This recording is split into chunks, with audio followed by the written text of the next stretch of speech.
Sa una, mga bilaan giring, matigulang. Unsay bilaan? Bilaan mo ba? Pagsarong.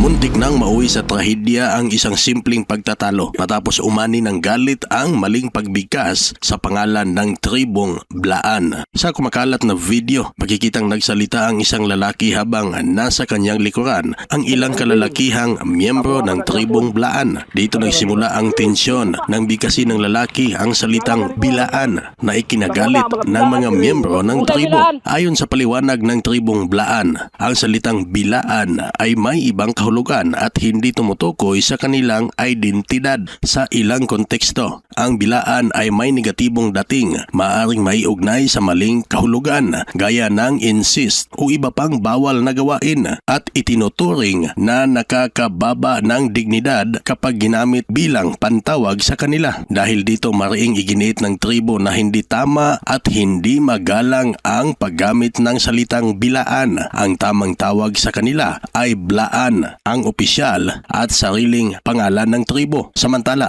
umani ng sari-saring reaksyon ang insidenteng ito sa social media. Nanawagan ang tribong Blaan sa publiko na igalang ang kanilang kultura at tamang pagbigkas upang maiwasan ang hindi pagkakaunawaan at posibleng kaguluhan sa hinaharap.